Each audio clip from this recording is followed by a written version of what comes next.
Welcome to our channel. నమస్తే అండి. నమస్తే. సాక్షి పేపర్ కానీ సాక్షి ఛానల్ కానీ వైఎస్ జగన్మోహన్ రెడ్డి ప్రభుత్వం ఉన్నంతసేపు కూడా వాళ్ళ భజనే చేశారు. వాళ్ళ ఛానల్ కాబట్టి వాళ్ళ భజనే చేశారు. ఇప్పుడు కూటమి ప్రభుత్వం ఎలక్షన్స్ టైంలో అయితే ఎలక్షన్స్ రిజల్ట్స్ వచ్చిన తర్వాత అసలు సాక్షి ఛానల్ ఎవరూ కనిపించలేదు. ఆ రోజు లైవ్లు పెట్టారు తప్పితే యాంకర్స్ కానీ ఎవరూ కనిపించలేదు, దేని గురించి మాట్లాడలేదు.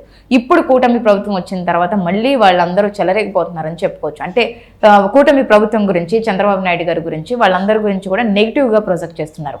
అసలు దీని గురించి మీరేం చెప్తారు? ఇక్కడ నెగిటివ్ ప్రొజెక్షన్ కంటే కూడానండి, అసలు చంద్రబాబు నాయుడు గారికి ప్రాణహాని ఉందా, ఇప్పుడు అదొక పెద్ద సందేహం పట్టుకుంది ప్రజల్లో. ఎందుకంటే నిన్న నాగార్జున యాదవ్ అనే అబ్బాయి మాట్లాడిన దాంట్లో, అధికార ప్రతినిధి ఆయన వైసీపీకి, అతను మాట్లాడిన దాంట్లో అంటే వెంకటేశ్వర స్వామి గతంలో కాపాడాడు అలిపిరిలో, అందుకని ఆయన బతికి బట్టకట్టాడు, ఈసారి వెంకటేశ్వర స్వామి కూడా కాపాడు అంటే ఏంటి? మీరు స్పాట్ పెడుతున్నారా? మీరు బెదిరిస్తున్నారా? మీరు తిరుపతిలో ఏమైనా ప్లాన్ చేస్తున్నారా చంద్రబాబు నాయుడు గారికి ఏదైనా ప్రాణహాని చేయటానికి? లేదు కుప్పంలో ఏమైనా పెడుతున్నారా స్పాట్? ఎందుకంటే దీని మీద ప్రభుత్వం ఈరోజు చాలా తీవ్రంగా దీని మీద దృష్టి పెట్టాలండి. చిన్న విషయం కాదు. ఒక ముఖ్యమంత్రి స్థాయి వ్యక్తిని, ఒక 40 ఏళ్ల రాజకీయ అనుభవం, 4వ సారి ముఖ్యమంత్రి అయిన వ్యక్తిని ఆ రకంగా మాట్లాడటం, అసలు నాగార్జున యాదవ్ ఎవడండి? ఆఫ్టర్ ఆల్ నాడు నేడు కార్యక్రమంలో ఆ రోజు బాగా డబ్బులు వెనకేసుకుని జగన్మోహన్ రెడ్డి అండ చూసుకుని ఈరోజు మాట్లాడుతున్నాడు. వీళ్ళందరూ ఎందుకు ఇట్లా మాట్లాడుతున్నారండి? నిన్న మాట్లాడతాడంటే ఏంటో పెద్ద చేసేసాట, ఎవరు అభివృద్ధి పథకాలు తీసుకొచ్చేసాట, ఎవరు? జగన్మోహన్ రెడ్డి. ఏంటి ఏదో యూనివర్సిటీలో సర్టిఫికెట్లు, అక్కడి నుంచి ఇంకేదో స్టూడెంట్స్ని పంపించాడు, ఈ పనికి మాలిన సోదంతా చెప్పి. ఎవడడిగాడు నిన్ను? ఈరోజు చంద్రబాబు నాయుడు గారు నెలలో అభివృద్ధి చూపిస్తున్నారు కాబట్టి మీరు భయపడుతున్నారా? మీరు ఎలక్షన్స్ ముందు ఎవడైనా అభివృద్ధి మాట్లాడాడో? ఒక్కడు మాట్లాడగలిగాడా? లాస్ట్లో మీకు గుర్తుంటే 1-2 ఏదో తీసుకొచ్చి అక్కడ పోర్ట్లు వచ్చాయి, ఇక్కడ ఇదొకటి వచ్చింది, అది వచ్చింది, అది పూర్తవుతుంది, ఇది పూర్తవుతుందని మాట్లాడారు. ఏమైనా మాట్లాడారు అసలు? ఎంతసేపు బటన్లు సంక్షేమం తప్ప ఏం చేశాడని చూపించుకుంటారు. ఇప్పుడు మీరు ఎందుకు మాట్లాడుతున్నారు? మీరు భయపడుతున్నారా మీరు చంద్రబాబు నాయుడు గారికి? చంద్రబాబు నాయుడు గారికి భయపడి ఆయన 1 మంత్లో ఆయన ఉరుకుల పరుగుల మీద ఈరోజు 2 ప్రాజెక్ట్స్ రాష్ట్రానికి వస్తున్నాయి అనేసరికి మీకు భరించలేకపోతున్నారా మీరు? అంతే కదండి, భరించలేక కదా ఈ వాగుళ్ళన్నీను. అసలు నాగార్జున యాదవ్ని ముందు అరెస్ట్ చేయాలండి, మొట్టమొదటిది. రెండోది, మీరు చెప్పినట్టు కొమ్మినేని శ్రీనివాసరావు గారికి ఒక స్టేచర్ ఒకప్పుడు ఉండేది, దాన్ని దిగజార్చుకుని వైసీపీలో చేరి వీళ్ళందరూ ఏంటి మాటలు ఏంటండి, ఆ రాతలు ఏంటి? అసలు సాక్షిలో కావచ్చు, అసలు సాక్షి పత్రిక వచ్చాకే రాజకీయాలు భ్రష్టు పట్టాయి. అంటే రాతలు, రాజకీయంగా రాసే రాతలు భ్రష్టు పట్టాయి. ప్రతిదీ 1 సైడెడ్ అయిపోయింది. ప్రశ్నించే హక్కు ఎవరికి లేకుండా చేశారు. 5 ఏళ్ళు పత్రికలు నోర్లు మోయించి, ఛానల్స్ నోర్లు మోయించడానికి ప్రయత్నించారు, కానీ ఎవడు తగ్గలేదు. నువ్వు యాడ్స్ ఇవ్వకపోతే ఏంటి అని ఎవరికి వాళ్ళ గళం వినిపించారు. అది వినిపించబట్టే మంచిదైంది కదండి. ఈరోజు ఒక ఏబిఎన్ కావచ్చు, ఒక TV5 కావచ్చు, ఒక ఈనాడు కావచ్చు, లేదు ఈ యూట్యూబ్ ఛానల్స్ అన్నీ కూడా వాళ్ళు ఓపెన్గా జరుగుతున్న మంచి చెడు మాట్లాడగలిగారు కాబట్టి ప్రజలు గుర్తించారు. వాళ్ళు చేసిన తప్పిదం వాళ్ళు సరిదిద్దుకున్నారు. తెలుగుదేశం కూటమికి వాళ్ళు ఓట్లు వేశారు. ఇదంతా చిన్న విషయం కాదు కదండి. ఈరోజు భరించలేకపోతున్నారు. అసలు ఈశ్వర్ ఏం మాట్లాడతాడండి? ప్రతి దాన్ని వక్రీకరించి, వక్రదృష్టితో చూసి, వక్ర కోణంలో చూసి అతను దాంట్లో లేని విపరీతార్థాలు చొప్పించి చంద్రబాబు నాయుడు గారు ఏం చేసినా దాంట్లో ఒక తప్పు కనిపెడతాడు. చంద్రబాబు నాయుడు గారు నిజంగా సదుద్దేశంతో చేసినా కూడా దానికి ఒక దురుద్దేశం అంటగడతాడు. అంటే అతనికి దానికే జీతం ఇస్తున్నట్టున్నారు.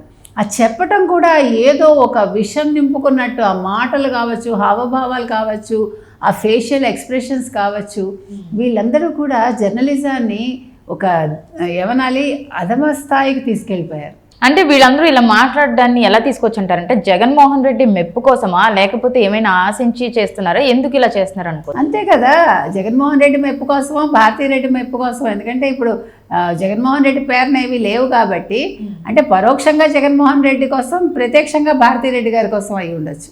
అంతకు మించి ఏమీ లేదు. వీళ్ళకి శాలరీస్ కాకుండా ఏమైనా ఎక్స్ట్రా ఇస్తారా వీళ్ళకి ఇట్లా మాట్లాడమని? మనకి తెలియదు.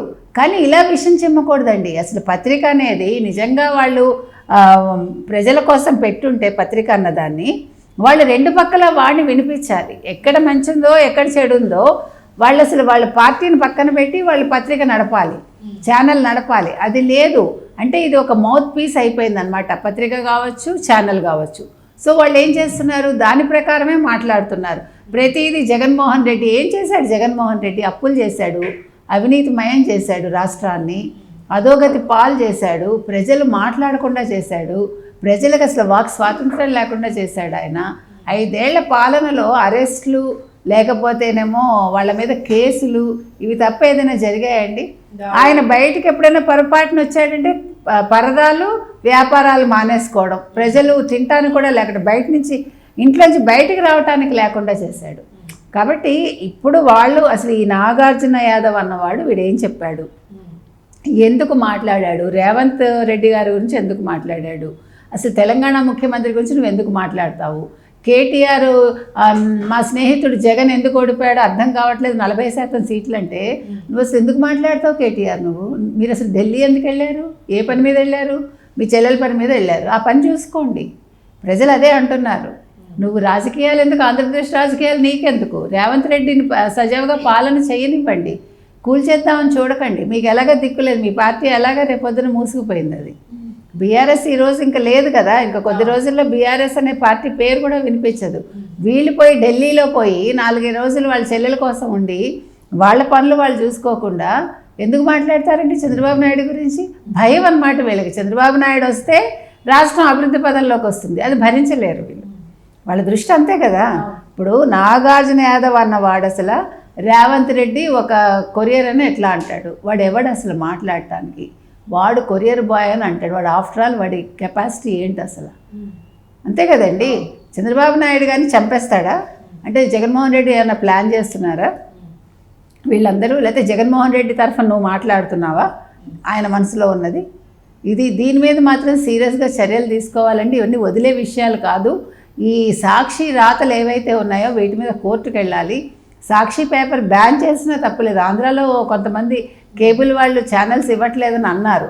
అలాగే పేపర్ కూడా రాకుండా చేస్తే ఏజెంట్స్ అంటే ప్రజలు మానసికంగా వాళ్ళు ఆనందంగా ఉంటారు. ఇలాంటి తప్పుడు రాతలు రాస్తే అవి చదివి వాళ్ళు అనవసరంగా బాధపడాలి, ఇదేంటి ఇట్లా రాస్తున్నారని.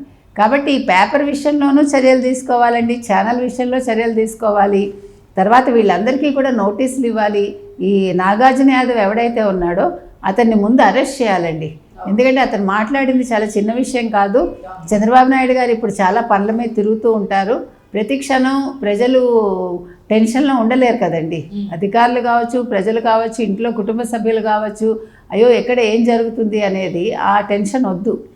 కాబట్టి ఎట్నుంచి ఏమి ప్రమాదం వస్తుందో మనకు తెలియదు. కాబట్టి దీని మీద దృష్టి పెట్టాలి ఆంధ్రప్రదేశ్ ప్రభుత్వం. అయితే ముందు నాగార్జున యాదవ్ అన్నవాడిని అరెస్ట్ చేసి తీరాలి.